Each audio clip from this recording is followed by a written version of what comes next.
This is a fictional story inspired by real-life situations. No real event, just a powerful lesson. The afternoon was calm. The road wasn't busy. No sirens. No noise. Just the low hum of traffic and the sound of tires rolling against asphalt. Steven Seagal rode his bike slowly, comfortably, like a man with nowhere to rush and nothing to prove. No bodyguards. No flashy clothes. Just a black jacket, jeans, and quiet confidence. To anyone watching, he looked like just another middle-aged biker enjoying his day. Then suddenly, red and blue lights flashed behind him. Steven glanced back, sighed softly, and pulled over without hesitation. A police cruiser stopped. The door swung open. The officer stepped out with a sharp attitude already written on his face. He didn't greet Steven. Didn't ask politely. His eyes scanned Steven from head to toe, the bike, the clothes, the calm expression. And he smirked. "License," the cop snapped. Steven calmly reached for his pocket. Before he could even speak, the officer stepped closer. "What's the rush?" the cop said sarcastically. "Trying to show off on this old bike?" Steven looked up, relaxed. "No, officer," he replied evenly. "I was just riding through." That calm tone irritated the cop. He circled Steven like a predator, tapping the bike with his boot. "You people always say that," the officer muttered. A few pedestrians slowed down. Someone stopped at the corner. A couple across the street watched quietly. Steven handed over his license. The cop barely glanced at it. Instead, he scoffed. "You think riding around here makes you special? You don't belong on this road." Steven frowned slightly, not in anger, but confusion.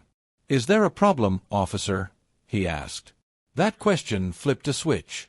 The officer suddenly stepped forward and shoved the bike hard. Steven lost balance.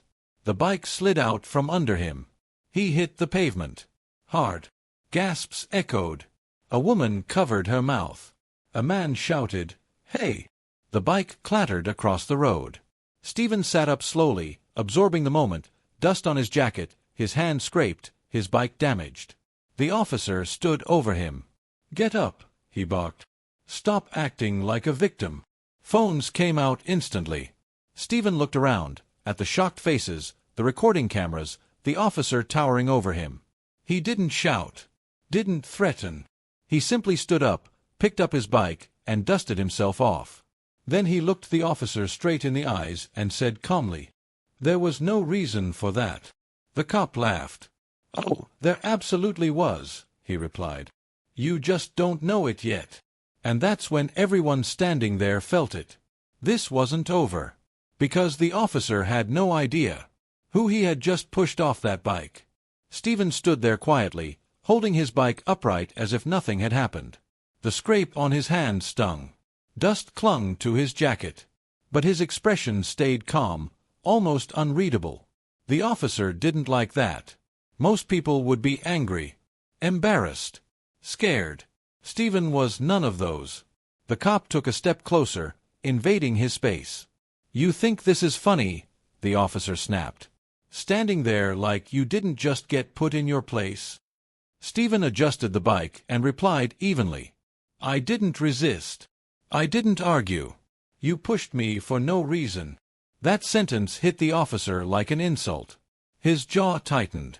"For no reason," he laughed loudly. "I decide the reason." A few bystanders exchanged uneasy looks. Someone whispered, "This is getting out of hand." The officer raised his voice, making sure everyone could hear. "You bikers think you own the road. No respect. No discipline." Steven looked at him carefully. "Respect goes both ways," he said calmly. "That was a mistake." The officer slammed a hand on the bike's handle. "Don't lecture me," he growled. "You're already one wrong move away from cuffs." A man across the street pulled out his phone. Then another. Within seconds, multiple cameras were recording.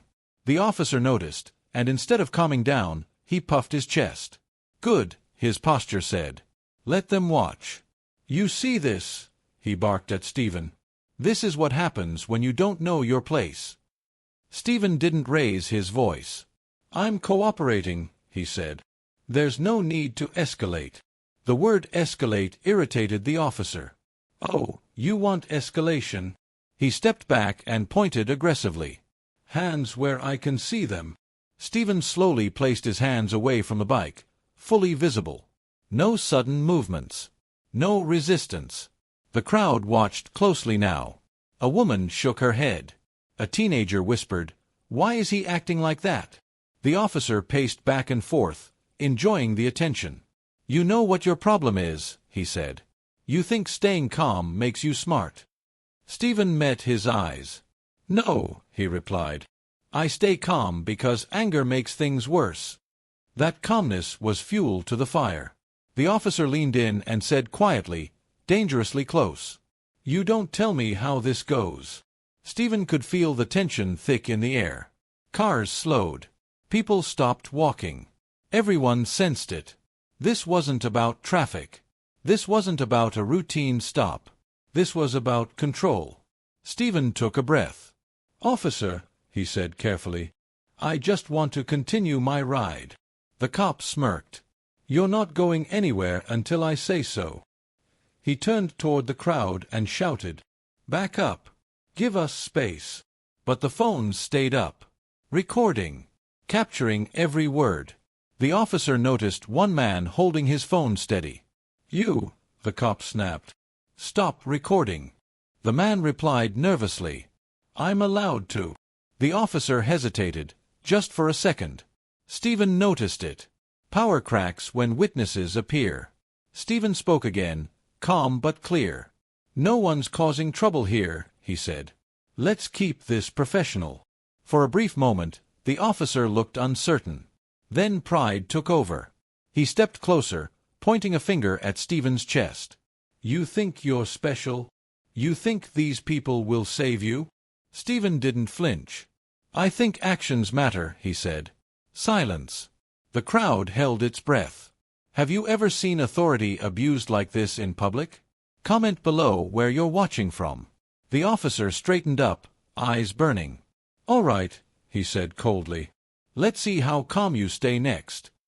And with that, the tension crossed a line. One that couldn't be undone. The officer's tone changed. Not louder, colder. That was the part that made people uncomfortable. He stepped back and rested his hand near his belt, letting the gesture speak for itself. "Turn around," he ordered. Stephen didn't move immediately. Not because he was resisting, but because he wanted to be sure he heard correctly. "Is there a reason?" Stephen asked calmly. The officer's eyes narrowed. "I don't need to explain myself to you," he snapped. "Turn around." A murmur rolled through the crowd. Someone whispered, "This is too much." Another voice said, "He hasn't done anything." Stephen slowly turned his body slightly, not fully, keeping his hands visible. "I've complied with everything you asked," he said evenly. "There's no cause for this." The officer laughed, sharp and mocking. "Cause?" he scoffed. "I decide cause." That sentence landed heavy. A man near the curb shook his head. A woman pressed record closer, making sure her camera caught every word. The officer stepped behind Stephen and shoved his shoulder, not enough to knock him down, but enough to send a clear message. "Stop testing me." Stephen stumbled one step forward, then steadied himself. He closed his eyes briefly. Not in fear. In control. The crowd felt it, something restrained, something coiled. Stephen turned his head slightly. "I'm asking you," he said quietly, "to stop putting your hands on me." The officer leaned in close, his voice low and venomous. "Or what?" That question echoed louder than any shout. Stephen didn't answer. He simply stood there, grounded, balanced, calm. That silence infuriated the officer. He grabbed Stephen's arm and twisted it slightly, forcing him to turn more. Gasps erupted. "Hey!"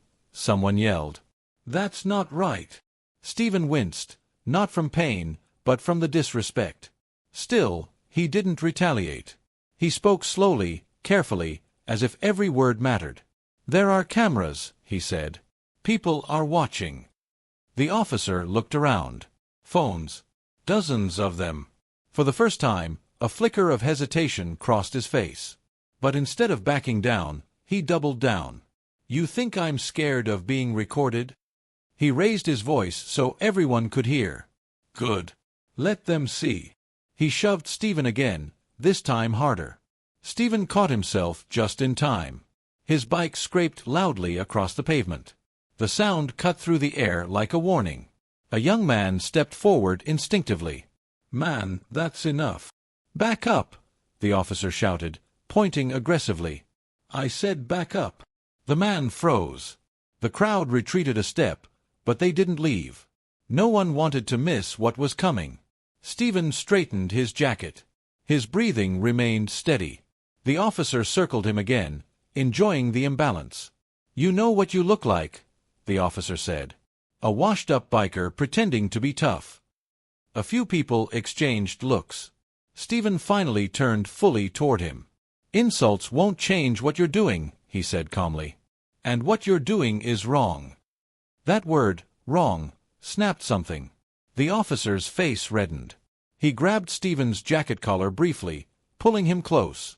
The crowd gasped loudly now. "This ends when I say it ends," the officer growled. Stephen met his eyes. Not angry. Not afraid. Focused. "You're crossing a line," Stephen said quietly. The officer released him abruptly, pushing him backward. Stephen stumbled but regained his footing. Silence fell. Even traffic noise seemed distant. Everyone sensed it. This was the moment where things usually explode. A punch. A shout. A disaster. But Stephen didn't move. He stood tall. Hands relaxed. Posture balanced. Not submissive. Not aggressive. Controlled. A woman whispered, almost in awe. "Why isn't he reacting?" The officer paced again, breathing heavier now. The attention, the cameras, the resistance without resistance. It was getting to him. "You think you're better than me," he snapped. Stephen shook his head slowly. "No," he said. "I think you're better than this." That sentence landed harder than any blow. The officer stopped pacing. For a split second, he looked unsure. Then pride rushed back in. He straightened up and said loudly, "All right. Enough games." He reached toward his radio. "I'm calling this in." The crowd stiffened. Someone whispered, "This is going to get bad." Stephen watched calmly. Inside, he knew something important. Once this went further, there would be no turning back. He took a slow breath and said one last thing. Not for the officer, but for everyone watching. "I won't fight you," he said clearly. "But I won't be humiliated either." The officer looked at him, jaw clenched. Then he pressed the radio button. And in that moment, every single person there realized this wasn't just a routine stop anymore. It was about to become something much bigger. The officer lowered his radio slowly. Not because he had changed his mind, but because something in the air had shifted. The crowd wasn't just watching anymore. They were studying. Stephen stood beside his fallen bike, calm and unmoving, like a man rooted to the ground. His jacket hung slightly open now, dusted from the pavement. His face showed no fear, only patience. That was when it happened. A man near the back of the crowd squinted, leaned forward, and tilted his head. "Hold on," he murmured. The woman next to him followed his gaze. "No way," she whispered. "That looks like—" Another voice cut in, louder this time. "Is that Steven Seagal?" The words moved through the crowd like electricity. Not shouted. Not announced. Whispered. Stephen didn't react.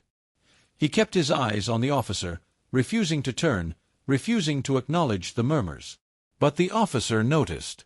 He saw heads turning, phones zooming in closer, people looking at Stephen differently. "What?" the officer snapped. "What's everyone staring at?" No one answered him directly. A teenager near the sidewalk looked at his phone screen, then at Stephen, then back at his screen again. "Bro," he said quietly, "I think that actually is him." The officer scoffed. "Yeah, right," he said loudly. "You people believe anything." He looked back at Stephen with renewed irritation. You think wearing a jacket and staying quiet makes you somebody? Stephen finally turned his head slightly, not toward the crowd, but toward the officer. I never said I was, he replied calmly. That answer only confused things further. Most people would have used it by now. The name, the fame, the escape. Stephen chose silence. The whispers grew. I've seen those movies. Martial arts guy, right? No way he'd act like this if he was fake. The officer's posture stiffened. His confidence, once loud and aggressive, began to wobble. He pointed toward the crowd. Enough, he shouted. This has nothing to do with any celebrity nonsense. But the crowd didn't pull back. They leaned in, watching closely now, recording more carefully. The officer turned back to Stephen. You think they'll protect you, he said, lowering his voice. You think a name saves you? Stephen met his eyes steadily. A name doesn't make someone deserving of respect, he said. How you treat people does. That line landed hard. Not dramatic. Not shouted. Honest. A woman near the front nodded slowly. Another man muttered, He's right. The officer clenched his jaw. He hated this part. When the power stopped feeling absolute. He took a step closer again, trying to reclaim the space. You're still just a guy on a bike, he said. And I can make this a very long day for you. Stephen didn't step back. He didn't step forward either. He stood his ground, balanced, calm, unshaken. Behind them, someone spoke louder than before. Officer, a middle-aged man said cautiously, maybe you should just let him go. The officer spun around. I didn't ask for advice. The man raised his hands. I'm just saying, this is being recorded. That did it. The officer looked around again. Phones everywhere. Angles. Zooms. Faces. For the first time, he felt exposed. Stephen noticed the shift immediately. Not as triumph. As danger. When pride feels threatened, it often reacts badly. Stephen spoke again, measured and careful. This doesn't need to get worse, he said. Let's de-escalate. The officer laughed sharply. De-escalate? You don't get to use that word. He paused, then added bitterly. Funny how calm you are now that people think you're somebody. Stephen shook his head slowly. I was calm before anyone recognized me. That sentence silenced the immediate area. The officer didn't respond. Because he couldn't. Pause for a second. If you were standing there watching this, what would you do? Would you step in, or keep recording? Backhand index pointing down, comment your answer below. The officer took a step back, recalculating. He hadn't lost control, but he could feel it slipping. The crowd wasn't against him openly. Yeah. But they weren't with him either. Stephen bent down slowly and lifted his bike upright again, checking the bent pedal. A simple action. A human one. The officer watched closely, suspicious. You touch that bike again, he warned, and I'll consider it non-compliance. Stephen straightened up. I'm fixing what you knocked down, he said plainly. Another ripple through the crowd. Someone whispered, Man, he's handling this like a monk. The officer rubbed his face briefly, then straightened his uniform. He looked like a man standing at a crossroads. Double down, or back off. Pride chose for him. All right, he said loudly, forcing authority back into his voice. Let's clear something up right now. He stepped forward again, finger pointing. I don't care who you are. I don't care what movies you made. Out here, I'm in charge. Stephen nodded once. Then act like it, he replied calmly. That was it. The crowd collectively inhaled. The officer froze for a fraction of a second. Then his eyes hardened. He reached for his radio again. You're about to learn something, he said coldly. Stephen didn't flinch. He simply stood there. A calm figure surrounded by noise, cameras, and rising tension. And everyone watching could feel it now. The truth was close. And when it came out, someone was going to regret everything. The officer's finger hovered over the radio button. He didn't press it yet. Something had changed. Not in the crowd. In him. Stephen stood directly in front of him now, bike upright at his side, posture relaxed but unmovable. He wasn't posturing. He wasn't challenging. He was simply there. And somehow, that presence was heavier than shouting. "You think you're in control," the officer said, trying to reclaim dominance. "You're one command away from being on the ground again." Stephen took a slow breath. "No," he said quietly. "I think control isn't about force. It's about restraint." The officer scoffed loudly, but it sounded forced. The crowd leaned in. Phones stayed steady. No one interrupted. Stephen continued, calm and deliberate, not for the officer alone, but for everyone listening. "You stopped me without cause. You pushed me without reason. And now you're escalating because you feel challenged." The officer snapped back instantly. "I feel challenged? You're the one acting like you're above the law." Stephen shook his head slowly. "I followed every instruction," he replied. "I never raised my voice. I never resisted. And I never disrespected you." A man near the front nodded unconsciously. A woman whispered, "He's right." The officer heard it. His jaw tightened. "You don't get to put me on trial," the officer growled. "Not here." Stephen met his eyes. "I'm not," he said. "Your actions are." That sentence landed like a quiet explosion. The officer stepped back half a step before catching himself. He hadn't expected that. Authority expects fear, not reflection.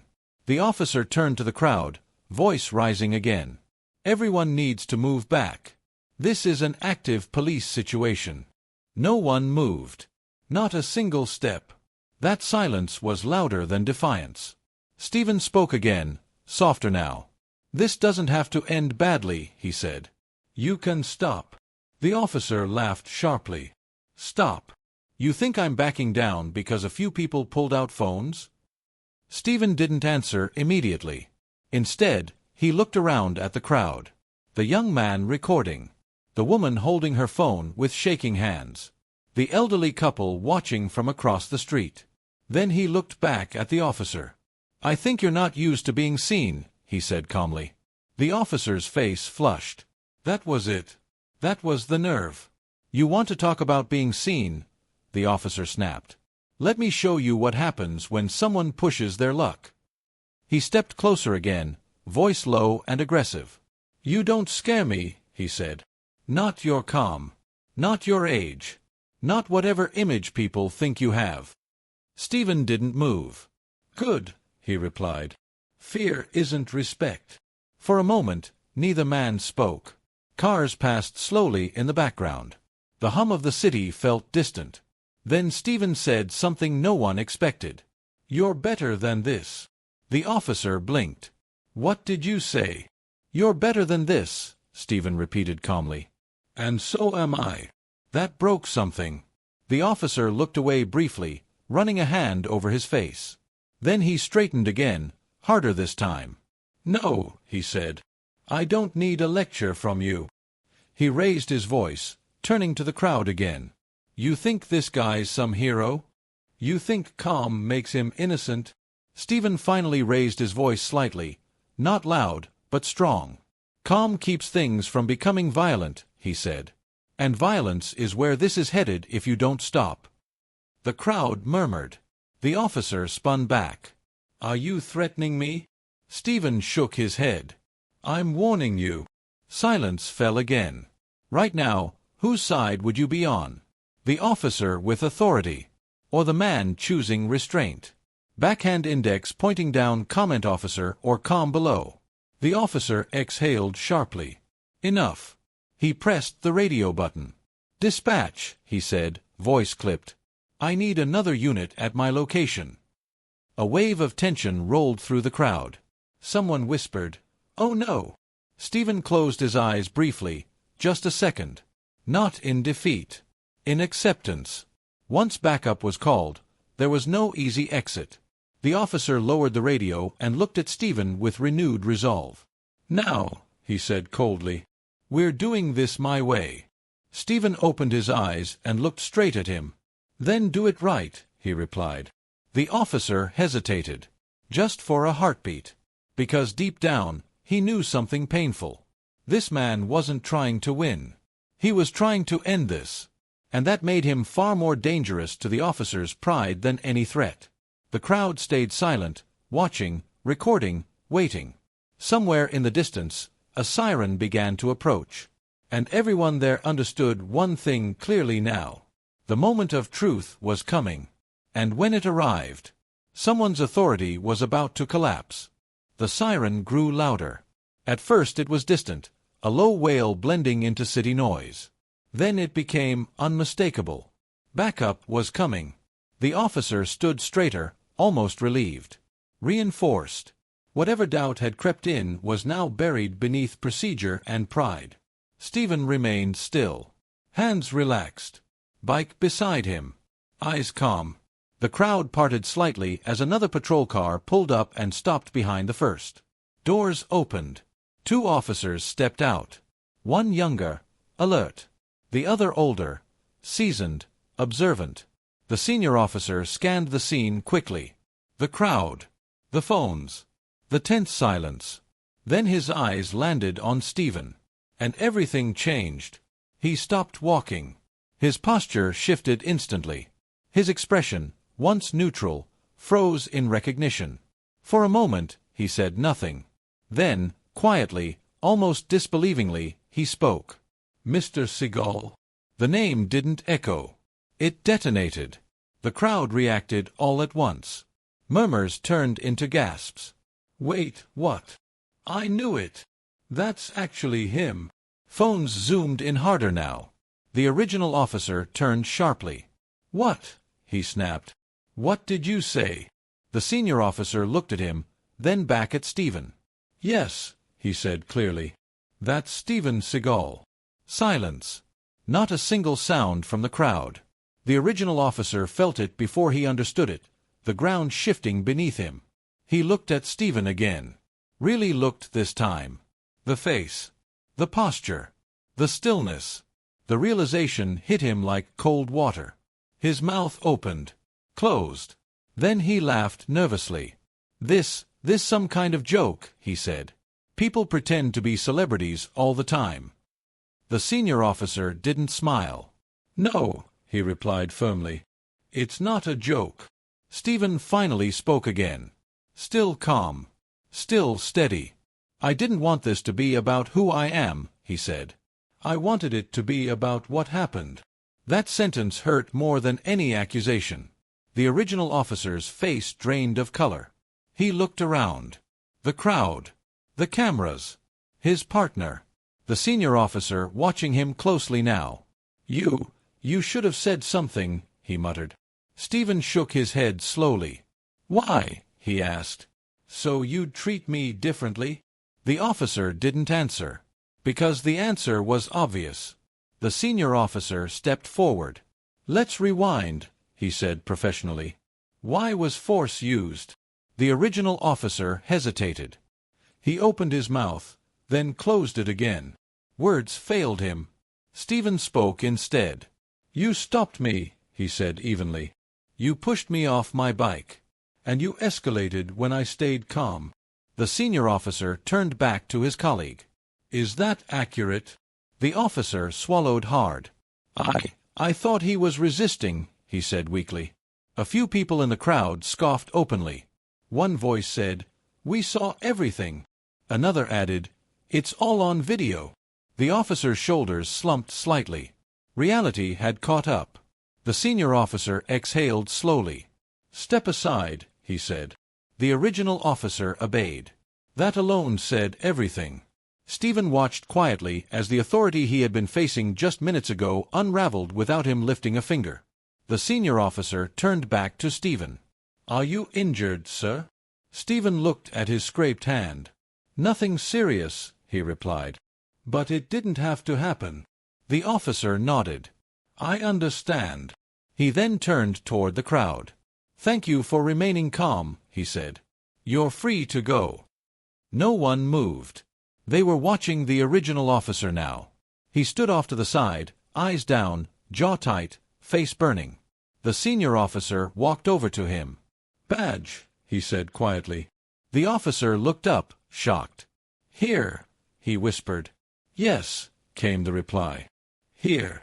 A collective gasp rippled through the crowd as the officer unclipped his badge with shaking hands and placed it in the senior officer's palm. Stephen didn't smile. He didn't nod. He didn't celebrate. He simply watched. The senior officer turned back to Stephen. "I'm sorry," he said sincerely. "This doesn't reflect who we're supposed to be." Stephen met his eyes. "Then make sure it doesn't," he replied. The senior officer nodded. The crowd erupted then, not in cheers, but in applause. Not loud. Not wild. Respectful. Stephen lifted his bike, straightened the pedal, and prepared to leave. As he walked past the original officer, he stopped briefly. Not to threaten. Not to humiliate. Just to say one thing. "You had power," Stephen said quietly. "You didn't need to use it like that." Then he walked away. The officer stood frozen. Badge gone. Pride shattered. Lesson learned, far too late. And every person watching knew one thing for certain. The moment Steven Seagal was revealed was the exact moment the cop instantly regretted everything. By the time Stephen rode away, the street no longer felt the same. People stood still, phones still raised, replaying what they had just witnessed. Not a fight, not an arrest, but something far rarer. A complete reversal of power. Within minutes, clips began spreading. First on local feeds. Then group chats. Then everywhere. Cop pushes calm biker, doesn't know who he is. This is how real strength looks. Watch till the end. By nightfall, the video was everywhere. Millions watched the same moment on repeat.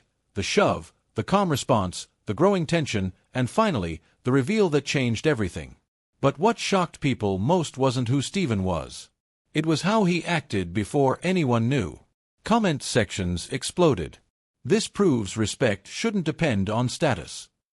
The cop only changed when he realized who he was dealing with. That calm response was more powerful than any punch. News outlets picked it up the next morning. Not as celebrity drama. As a conversation. About authority. About restraint. About how quickly power can be abused, and how quietly it can be exposed.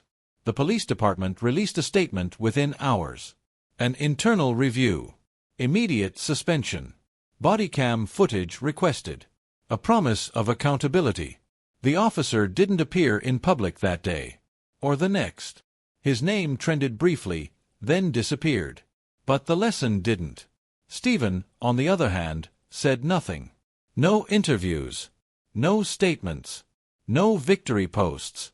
Just one short message shared quietly through his team. True strength is knowing when not to use force. That single sentence was shared millions of times. People who had never seen his films before were now watching clips, not of action scenes, but of discipline. Martial artists reacted. Veterans responded. Everyday people shared their own stories. Stories of being judged. Of being pushed. Of being powerless in moments where no camera was around. And something unexpected happened. The video didn't just entertain. It changed behavior.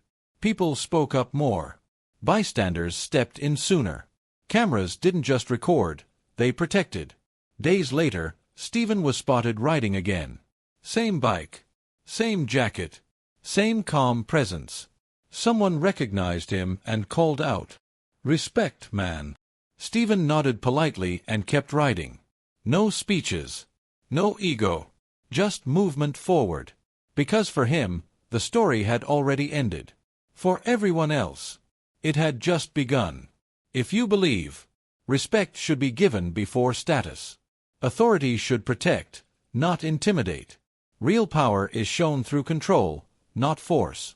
Backhand index pointing down, type respect in the comments. And if this story made you think, subscribe for more powerful fictional stories that reveal real-life lessons. Because sometimes, the strongest response is staying calm while the world is watching.